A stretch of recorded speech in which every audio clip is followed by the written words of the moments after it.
Hello, everybody, and welcome back to the James Beard-nominated SOMM TV podcast. I'm your host, Jason Wise. On today's episode, we are going to chart the course of the cork. Such a simple little device, but it changed the entire course of everything we drink that comes out of a bottle and how liquid, especially alcohol for you listeners, has been transported and can be transported and sold. On today's podcast, I have Armen Khachaturian of Morlet Family Vineyards and one of the biggest wine collectors that I know, who is going to talk to us about the various evolutions of the cork and what we used before and what might come next. Before we talk about corks, I want to tell everybody who's not a SOMM TV subscriber, please subscribe to SOMM TV. We are giving away 50% off an annual membership right now. So if you were a subscriber or you're thinking about it or you're looking for a gift for somebody, now is the perfect time for the person who loves food and loves wine. Go to sommtv.com and put in SOMMTV50 to get 50% off an annual membership and join us for some of the greatest wine and food content you can find anywhere. Now let's talk about the cork and how it changed wine forever. Armen, my friend, thank you for coming back on. It's great to see you. You look fantastic. Thanks. You look only like 5-6 years older. You look great. Thank you. Yeah, my daughter turned 16 yesterday, so we're definitely getting older. It is happening. Unfortunately, it's the picture of Dorian Gray, our children steal our youth right from us. Well, you're on this. We've been talking about doing a podcast. All the kids want a podcast about wine closures, corks. They can't stop talking about it. It's a big thing.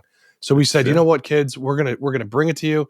And Armen, you are a producer on the last SOMM film, Cup of Salvation. You are a manager for a major wine brand in Napa, Morlet Family Vineyards. You are one of the biggest wine collectors I know. You're an obsessive person about collecting wine, an obsessive person about all facets of how wine is stored, preserved.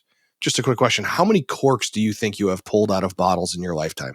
I mean, I've been in the wine game for 25 years. Mm-hmm. In addition to, collecting and consuming wine, the sales aspect, every day I'm out in the market opening, 8 bottles, 7 bottles a day. You start multiplying that up. I don't know. I'd say tens of thousands of corks I've pulled. Right. I just want to, what I want to do is get a nice, your resume here for why you're the one here talking about corks, not a winemaker, not even a cork manufacturer, because the problem is there's going to be a narrow bandwidth from anybody else we talk to. From you, you've opened wines that are 150 years old. You open wines that are, literally off the assembly line or corking line, I should say. And, I think it's fascinating to have a discussion about how and why wine was sealed and what were the methods that people used to do it. And really center on cork, this incredibly strange, logical invention that we think of as why wouldn't they? But it kind of didn't happen that way. So in thinking about closing a thing, we'll call it a bottle, but bottles themselves are pretty new, actually. So I want to start a little bit on the history. And obviously, back in the ancient days, they would use something called amphora. And why don't you tell us how wine, because it's a very big deal to be able to transport wine. I think wine sat in a solitary place for a little while, and then they realized, hey, somebody over there would like to drink it. So how did wine start getting moved around? Well, I mean, of course, they started in amphora, but how do they seal it? And they used organic and non-organic material. I mean, they would use wood, but then they would wrap it up in cloth that was soaked in some sort of oil or wax or clay, or anything sap they could. Yeah. But the problem they realized was sometimes the material would completely destroy and ruin that wine. Even when they were transporting, when they started using barrels as a vessel, even the closure on the barrel wasn't the modern day bung as we know it. It was still some sort of wood wrapped up in some sort of cloth, dipped in something or sealed with something just to try to preserve it as best as they could. And I'm sure over time they're like, all right, well, that time we used that oil, it didn't work, but that time we used wax, it worked better. The clay worked the best. Let's keep doing that. And that kind of went on and on until you start getting into the 17th century. And now they're using glass as a vessel to store wine in. And they're like, all right, well, how are we going to seal it? And initially they started sealing it with something wrapped up in something, but the credit is given to Dom Pierre Perignon for inventing the cork. Now, of course, everyone's going to argue, did he really invent it or not? I mean, I don't know. let's take one step back and go, cork, this material comes from the cork tree, which is a bark that is shed. So these cork, if you've never seen a cork tree, they're these beautiful kind of ragged, they look like something out of a Tim Burton novel or a Tim Burton movie or something. They're these incredibly straggly looking trees, but the straight ones, they have this bark that they shed, and it's kind of like a sleeve that comes off in a big shape. And cork itself has been used all the way back to, antiquity, since Neolithic period, probably, for all sorts of things, to make shoes, to probably to sleep on. I mean, to do anything, you would need a soft, absorbent, spongy type material. I mean, it's kind of a very, very unique thing for this to be produced by this tree. And the tree produces it for a number of reasons, but animals use it. Everybody uses cork. So we have to say this is a natural product. I find it hard to believe that Dom Perignon over in, the Champagne-ish region of France would have been like, I have this screaming idea that no one else has ever done. It doesn't seem logical when, there's a lot of trade happening at this time. I'm sure cork is making its way there as a sealant, right? I mean, can we say that? Yeah. I mean, I'm sure there was someone else who's like, but I came out with that first, but he was the one who said he did, and everyone believed him. Yeah. But the good news is they did come up with a better closure, one that would work. But what I really want to know is who was the one who's like, well, how are we going to get that thing out of it now that we got it in? I mean, I understand the champagne part's easy to pull out, but then someone's got to say, now you're using it in something that doesn't have pressure, and I can't just, pull it out. What am I going to use? So, but that's going to be a totally different podcast on wine openers and the best way to do them. So, well, it is one of the seminal inventions. People think, sealing a bottle, but you have to have had a bottle, and then on top of it, the corkscrew made it so that the cork existed in a ubiquitous fashion. So, like, you would go to a place, and in your cart you would have bottles, and they were probably sealed by corks because you had a special tool. And I just want to say one thing really fast, and we'll get to the modern day stuff quickly, that bottles were a pretty valuable commodity back then. You wouldn't just toss them away. You would reuse them over and over and over again for water, for, putting some kind of syrup in or putting some kind of jam in or whatever it is that you were trying to save, because glass was hard to make. It was not automated. It was hand blown. It was expensive. And so it's very important to say that sealing something and properly opening it and reusing that bottle would have been an incredibly important thing, especially in the 1600s. That would have been or 1500s or around that time. Very important thing to keep. So as we move into the modern age, corks become this sort of, they're, on most devices, right? Or on most bottles that are going around. When do you think it became that was the sealant? Do you think it was right around 1600s that everyone was just using corks at this point? No, I think they started. I think it probably took 100 years for it to really catch on. I mean, it's not like today where everything's on the internet and everyone is really studying things. I think it took a really long time. There were some places that were probably like, look, those French guys are crazy. We're not going to do what they do. We've been doing this longer than they have, and we're going to keep doing it the same way. So I think it probably took 100 years until at least all of France started adapting to corks as their closure, because, as you said, glass was expensive. So, to look at a modern bottle of glass with a cork in it, I think it probably took, until the late 1700s, mid to late 1700s, until they were like, okay, this is tried and true and this works. Because a lot of things done in wine is done based on tradition. And tradition takes time. You can't say, oh, it's tradition, but we've been doing it for 10 years. You have to say, oh, well, this has been going on for generations. And so, to get into 3 or 4 generations, then that becomes tradition. And so I think it took a lot longer than it would today, because today people come up with a screw cap closure and they start using it in wine. People are like, yeah, that works. I'm going to give that a try. Or glass closures, that works. Or look at alternative cork closures. That has happened a lot quicker, and it's been accepted a lot quicker than the initial use of cork in a glass bottle. Because I think you had more going on. It wasn't just a cork closure. It was also glass bottle, and it was expensive, and who's going to do it? Yeah, well, I doubt somebody, the normal drinking public really gave a crap when they were in a tavern having a glass of, Madeira or port or sherry, which would probably be the most likely wines that were transported, something oxidized.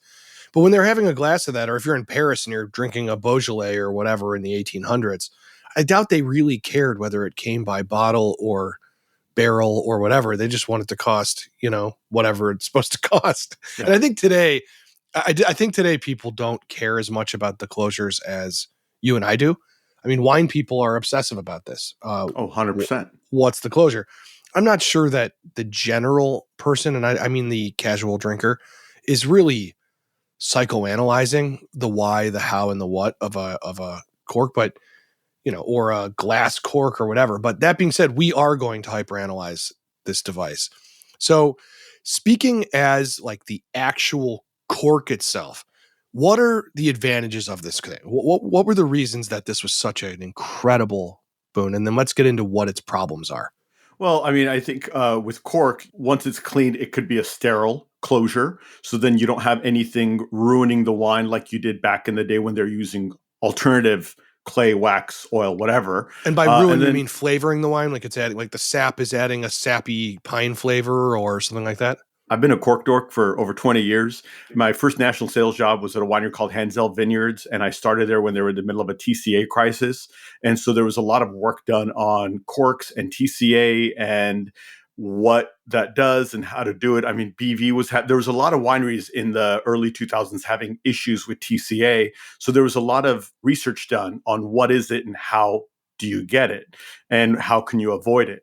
Because this was the first time it was done before the cork issue. It wasn't the cork issue, it was a cellar issue. Before we get into that, when you're looking at the cork, you have a cork, it goes in the bottle, it keeps the wine from going bad because sometimes the material they would use, similar to a corked cork that happens, it will completely ruin a wine, not just a flavor of sap, but it will actually change the scientific composition of that wine where it becomes something that's undrinkable to someone who's a wine collector, consumer, someone who understands wine. A lot of consumers will taste a wine that's corked and they're like, oh, I just don't like it. They don't realize they don't like it because it's corked. They just think they don't like it. But to someone who's really into wine and they're looking for flaws in a wine, that cork closure was something that was able to give them a little bit more trust into how that wine was stored. The other nice advantage is with cork, it breathes, right? So liquid doesn't go out unless it gets hot, but air does go in and it helps the evolution of wine, or else wine would be frozen in time. If there was no air in a bottle and you close it with something that does not allow air to go in or out and there's like zero air, that wine would stay the way it was. But what's so wrong with that? I mean, why not? Why wouldn't you want that? Well, because I think wine, for me personally, what I love the evolution of wine.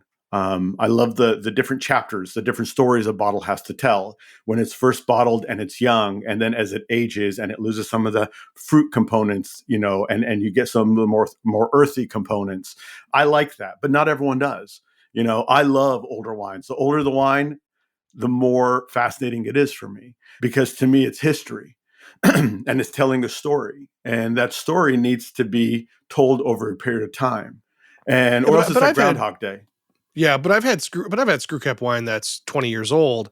It's definitely aged. It's not like it's not. I mean, But it has air. That has air in it. Right. Air in the bottle. I'm saying, yeah, there's always air, that headspace. There's always air in the bottle, even with cork. But I'm saying if you were to able to pour wine all the way to the top of a bottle, fully seal it with something that doesn't allow air to go in and out, that wine won't evolve. You know what I'm saying? I do. If there's no air contact at all whatsoever, but every bottle has air in that headspace, whether it's cork or glass or screw cap, it will have air in that headspace. And, of course they use gas, they use different forms of gas to seal it to prevent spoilage. But that is, with cork, it's part of that air going in and out and how that wine evolves. So a cork can allow a wine to evolve. A cork can obviously hold it. What's the oldest wine you have had from an original cork? Because one thing we haven't mentioned is people do recork wines because a cork will absorb liquid throughout its lifetime, or it will dry out, or it will just wear and tear on it, depending on the humidity in the cellar, all these different factors.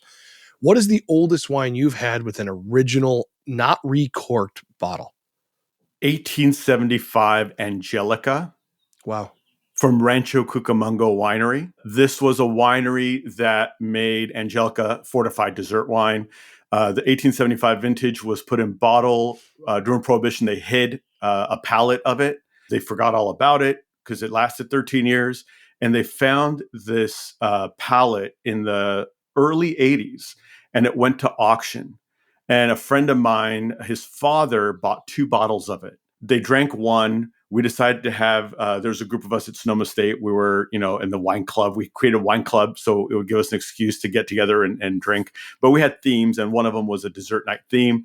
And the final wine that we opened, his father opened, was that 1875 Angelica. And the cork was still the original. It crumbled completely, but the wine still held up. So the oldest I've had that I could honestly say was not recorked at some point was that 1875 Angelica. I've had a few things. I believe Lopez de Heredia, we had some wine from the right around World War I time, 1914, and that was original.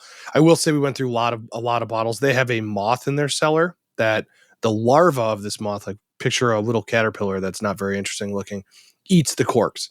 And they're a big problem in this cellar. So a lot of the corks at Lopez de Heredia have been, kind of bored through by these little moths that like to eat organic matter. But that being said, I would say that timing, and in some cases the wine was great, in others it just had too much oxygen. It was pretty vinegary. But anyways, it's an amazing thing though that can go that long, and I'm sure it can go much longer in the right storage conditions. There are cellars that are perfect for this type of thing. Does putting wax over a cork help, hurt? Is it just decorative? What are your thoughts? I think it's more of a pain trying to pull that cork out when you have wax. Is it decorative? Yes. Does the bottle look more expensive? Yes. Does it really make a difference? It's still up for question because they haven't been doing it in the modern way for that long. I mean, for people to be able to say, okay, this works or this doesn't. I just think the problem with wax, while I love the look of it, it cracks. When you store it, sometimes, if you move a bottle here or there, sometimes inside its case, it will break. So what's the point if it's going to be a sealant? Because it's not. And honestly, when you're taking it out, I always have 3 types of wax sealant. One is the soft one where the corkscrew goes right through and it pops right off, which is awesome. The other time is the one where it's still hard but somewhat soft, and you can literally cut it with a knife and it peels right off, which is awesome. The worst is when you try to go in and it just disintegrates into a million pieces, because then you have cork, like you have wax all over the place. And I hate that because then, in addition to trying to open a bottle, making sure you're not breaking the cork as you're pulling it out, now you got little pieces of wax all over the place. My wife loves that all over the kitchen counter. Yeah, that's right. Yeah, you don't want that in your wine either. So it's hard to avoid sometimes. All right, so let's talk about cork's fault. So you talked about TCA. Now, TCA is something that I don't think the normal person calls it that, but what is TCA? TCA is trichloroanisole 2,4,6. That's the scientific term for what it is. And it's interesting because in the wine world, you can get TCA from having a cork that has trichloroanisole in it in tiny amounts.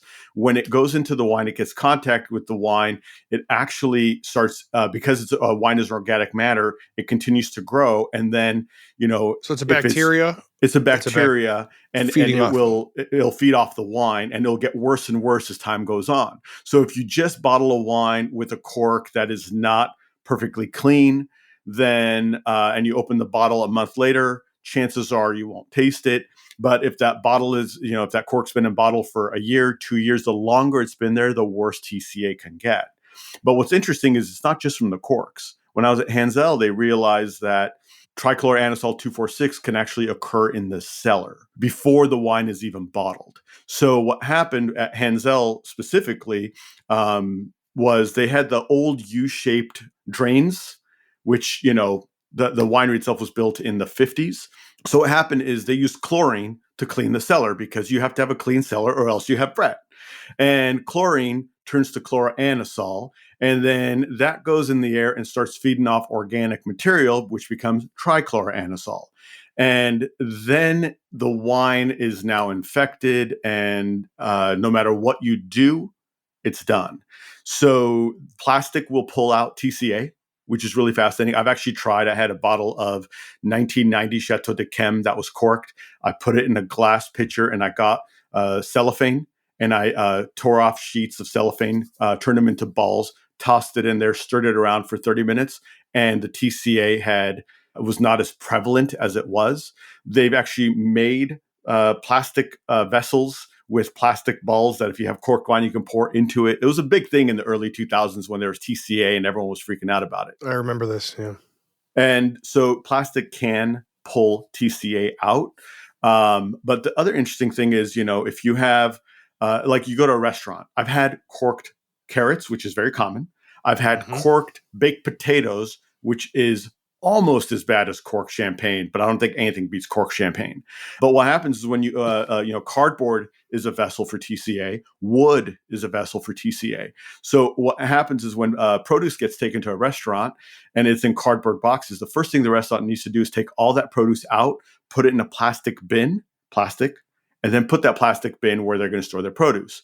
If you get someone who's lazy in the kitchen who doesn't have time to do that because they're in a rush, they're going to start lunch service or dinner service, and they shove that cardboard box in the storage where the produce goes, and that box has TCA, now the entire room is contaminated with TCA.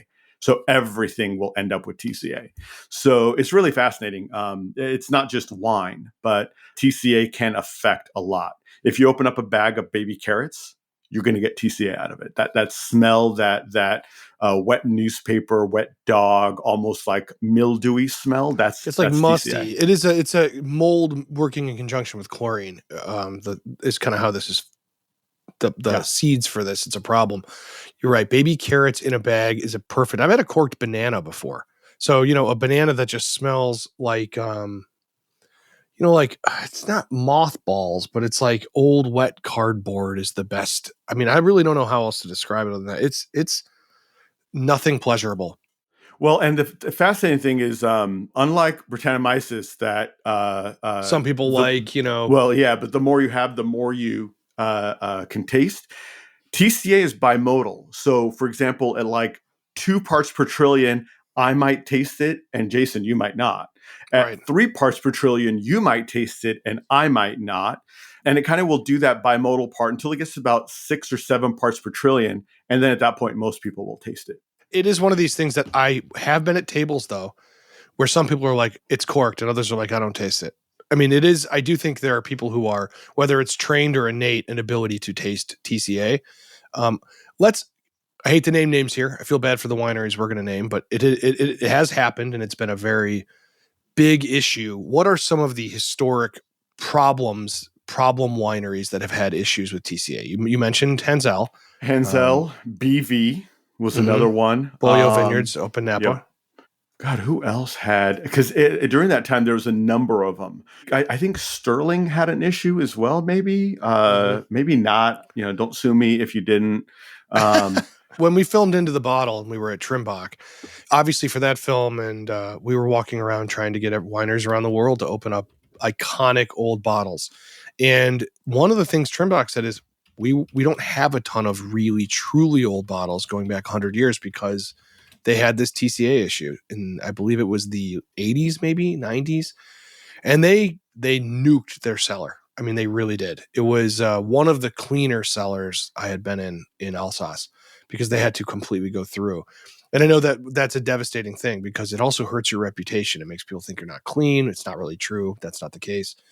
I know Maysara in Oregon had a big issue with TCA. And the reason I want to bring up Maysara is they sent some wines out for their reviews among their first prestige wines that they had made. And it changed them to screw caps. So Maysara, now they don't only use screw caps, but Maysara is a winery that I love very much. They're in Cup of Salvation, but their wines have a screw cap on them. And so it's directly because of TCA. They just said, I don't want to deal with that anymore.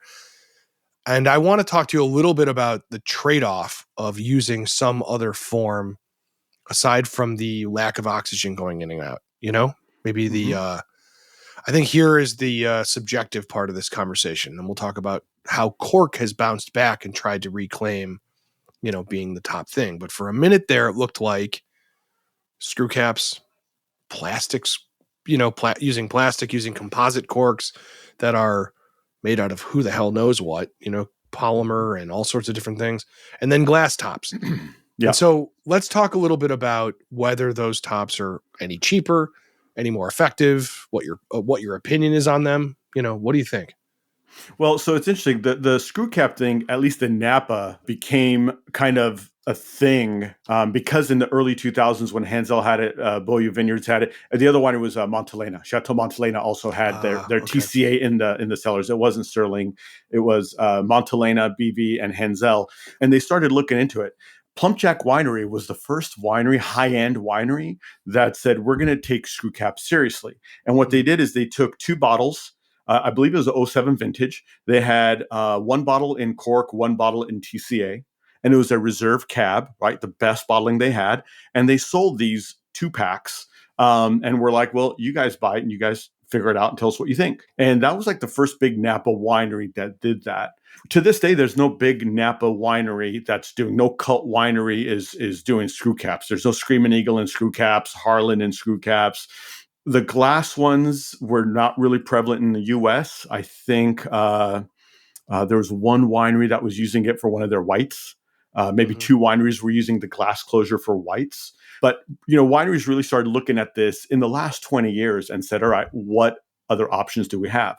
Australia was the one that really went into like both feet in with screw caps. With even some of the top wines. Oh yeah. I mean, Penfolds, Lewin. Yeah. It's interesting. I had dinner last Wednesday in Vegas, and I'm going to give a shout out. My friend Bank opened up a new Thai restaurant called Japata, and he's a big wine guy. He loves Riesling, and he blinded us on a bottle. Didn't know what it was. It tasted. It was kind of weird because it was Riesling that we knew. He loves Riesling. And we couldn't tell if it was younger or older because sometimes the nose and the palate aren't the same. And he finally pulls it out. It's Grosset 2001 Polish Hill Riesling from Clare Valley. Yeah, Clare Valley. With screw cap. And I was blown away because to this day, that is the oldest screw cap wine what was the year I on ever that? had. 2001. 2001. That's the famous, freshly opened tennis balls wine from SOMM 1. So, interesting. Wow. So 2001. I'm trying to think. I have had a Maysara screw cap wine that is not that far off from that date, but I don't think I've had anything that old. I've had some Kumu Rivers that go back to their first vintage or early vintages, but I don't. It's a New Zealand winery, great Chardonnay. But yeah, 2001.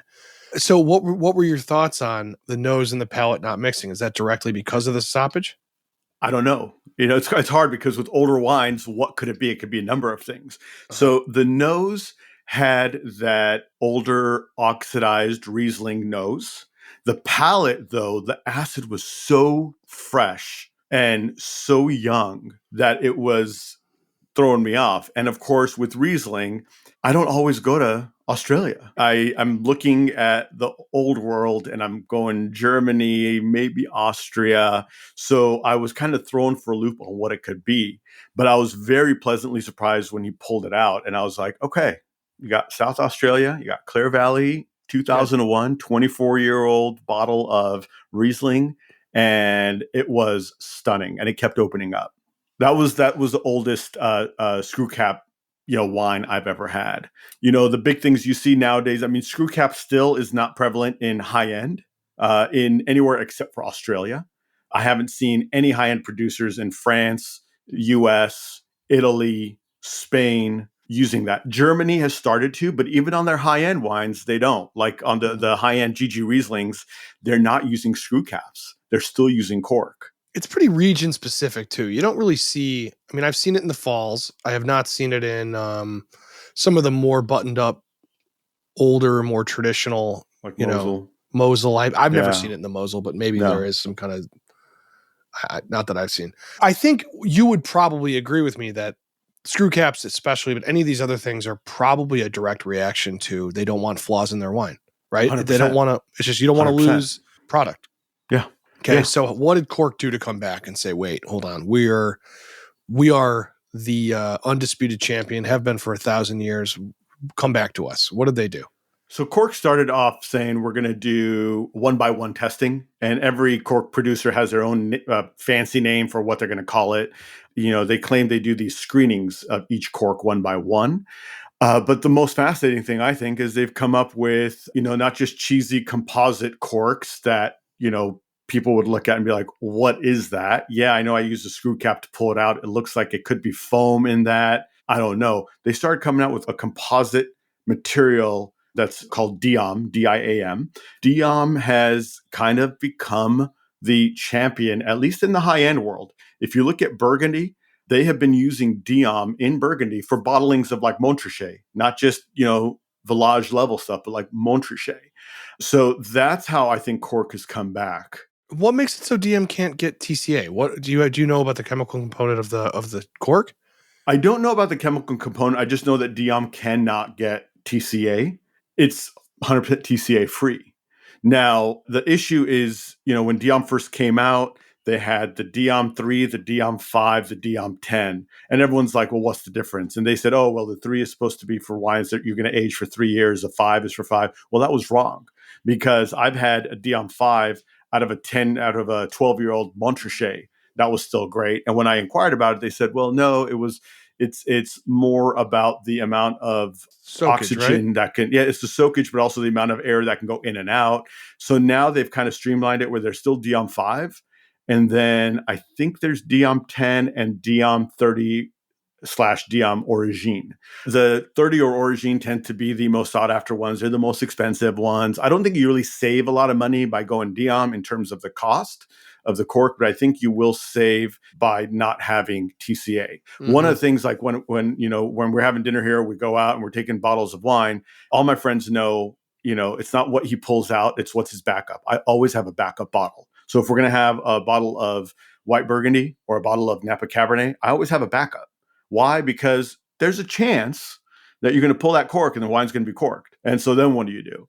So I'm always notorious for the backups. And it's kind of funny when sometimes I'll pull out something that's super old and everyone's like, hey, that's incredible. And then one person will realize, they go, wait a minute, what's your backup? And then if I'm lucky, I'll pull out the same thing, the same vintage of like another 47 Barolo. And they're like, we don't know how you got 1. And we really don't know how you got 2. But, Yeah, well, anyone who's been at a dinner with you, and I have been to dozens and dozens, it's fun to see what you have in your bag. Do you think we're ever going to get past this? This is I may lose some people here for a second, but in my world, there's a big, and I'm talking in the micro part of my world, the ones who are real camera dorks, real lens dorks, real film guys. Now it's like film versus digital, and there's an organic texture and all of these things. I could talk about film forever. I am a huge proponent. I don't think anything's ever been shot that wouldn't have looked better on film. But I see an analogy to this back and forth argument that we have, which is so meaningless to the consumer. The consumer's like, it was shot on a different medium. Is Chris Pratt in it or not? I mean, like, they don't care. Yeah. It's like, they just don't give a crap. And so, I mean, they know, somewhere in the back of your brain, but you don't know. And you don't. And I think about cork versus, I don't know, any other top people thinking like, why are these people arguing about this? They may know somewhere back in their brain there's a difference to what they're tasting, drinking, but they don't really know how to express it, nor do they probably care if they could.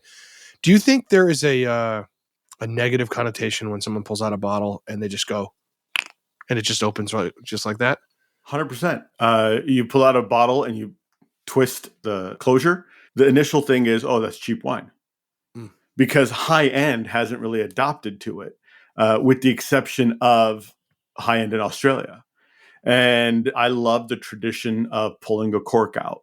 The one closure I absolutely hate, because I'm not good at opening, because you got to like wiggle it and try to, loosen it somehow, is the glass closure. And the glass closure, it's just awkward, because you're like, well, do I grab a butter knife and put it under and try to pop it or what? But with the screw caps, it's tough, because most people don't relate screw cap to high end wine. So like DRC is never going to do screw cap, and like no one's ever going to pull out a bottle of DRC and go, and I think that is the issue with alternative closures, is at least in the high end collector world, that is an issue. But I'll tell you, Most people are not high-end wine collectors and high-end wine drinkers. Like when you look at the percentage, it's minuscule. So if you look at the 96% of wine that's not in that realm of collectible, age-worthy wines, I think screw cap is perfectly fine because it's one less thing you need. You don't need another corkscrew and how to figure out how to open it. You literally just twist it, pour it, and you move on. I mean, I think that's why spirits are so easy. I think that's why RTD, the ready to drink beverages are doing so well, because you don't have to worry about, what else do I need to open this and how do I do it and what do I do next? It's just open it, drink it, and move on. But in the collector world, I think there's always going to be that difficult issue of, I don't want that wine because it's in a corkscrew. It's in a screw cap. There's a tradition of it. Do you think that the future of cork is going to move away from that? I mean, I keep seeing people trying to get away from glass bottles. I mean, people are trying hard. I know the Mathiasons are doing we had Steve on the podcast and his wife Jill, and they're doing a boxed wine of high-end stuff. I mean, these are very expensive boxes of wine. And their thing is, they're big on the carbon footprint. They're trying to make it so the only weight you're paying for and your shipping is liquid as much as they can. I wonder at what point, though, it becomes something totally different. There's probably somebody 1,000 years ago saying the same thing, like, I want my wine out of a barrel cask, and that's it. This is like, these bottles are, I wonder, though, what the next evolution is going to be, and if it's going to still have a connotation of either esteem or luxury or whatever it is that I think wine will never be able to shake, really. Well, I mean, so with like the whole boxed wine thing, there have been people before the Mathiasons who would try to do high end. There was a one called like 3D. There were 3 Daniels from Restaurant Danielle who came up with a high end Burgundy in a box. And that's great if you want something at home that you can just drink and not worry about. But, if you want to pull out a bottle of wine at dinner at a restaurant, you're not going to bring out a box. So they all have the specific time. I don't know if I've been to some dinners with a box wine, especially when I was a kid. And I remember that being the centerpiece of a table. I'll tell you, if one of us pulls out a box wine at a dinner, everyone's going to be like, what is this? Everything has its place. And I think high-end wine in a box definitely has its place. You're home. It's just you and your spouse, or you and whoever, and you want to drink, or even by yourself, you just want to have a glass of wine. It's easy, it's convenient, and it's high end. The problem with a lot of wine collectors is it's like if they're alone and they're like, well, I don't want to open this bottle by myself. Yes, you can use Coravin and tap into it and have a glass, but it's another tool you need, right? But I think the closure is where it's at. I know years ago in Burgundy, there was a plastic bullet looking closure that Ponceau started using. And it's literally plastic. It looks like a bullet. The top of it has something that's clear. I'm not a fan of it. I've had multiple bottles of Ponceau, and some are spectacular, and some, I think the closure affected it. I'm not a fan. I'm like, all right, I like when I open a bottle of Burgundy and there's Diam in there, because I was like, oh, it's going to be good. And if I find something with Diam, I'm like, all right, maybe I don't need a backup, but you still always do. Because what if that first bottle gets drunk up and you're looking for something else? There's nothing that you want to drink except what you brought, Yeah, I love cork. I even with all its flaws, I think it also adds to the experience where you're not guaranteed, right? There's that. Well, is it? Is it not? Will it be great? Will it? Well, it's not much of a gamble as it used to be. I mean, you're not gambling when you buy. I would say if you walked into the grocery store down the street and you're trying to buy a $20 bottle of wine, probably most of them are fine. I mean, I can't remember the last time I bought a regular bottle of wine. The cork stuff comes from me when I've saved something for a long time, and then you open it and you're like, oh my God, I've had this for like 18 years and this happened to be corked. That's the only time I really find a corked wine, or maybe you're ordering at a restaurant or something like that, but it's less and less common is I guess what I'm getting at, So maybe the solution is to what people have done is to fight it from within rather than, get rid of the device itself. It's like, don't get rid of cars, make safer cars, kind of a thing. So I don't know. Fascinating stuff, Armen. I love talking to you about wine, and I know you think we just do this for the podcast. If you have dinner with this guy long enough, he's going to start talking about corks, which is a hilarious thing. That's why I love wine. I love wine because there's different things to talk about, and then you start talking about history and people, and it adds to the Thanksgiving dinner conversation. Well, Armen, thank you for being on, man. I love you. We will talk very soon, and let's all go pull a cork. Sounds great. Thank you, everyone, so much for listening. It really means a lot. If you love the podcast, obviously, please stop now. Give it a great rating wherever you're listening. Spotify, Apple, wherever you listen to podcasts. It means so much if you give us a great review. And don't forget, we are giving 50% off SOMM TV right now. Go to SOMMTV.com and type in SOMM TV 50 and join us. Every member helps us get our films done, our shows done, and helps this podcast continue. I would like to thank our producer, John Adams. I'd like to thank Armen Khachaturian for joining the podcast. And I'd like to thank you for listening. It means a lot. We'll see you next week. I'm going to have a conversation with the 7th generation of Billicart Salmon, Matthew Billicart. And it's a hell of a story, everybody. This guy has been in wine longer than America has even been an idea. We'll talk next week. Drink something nice.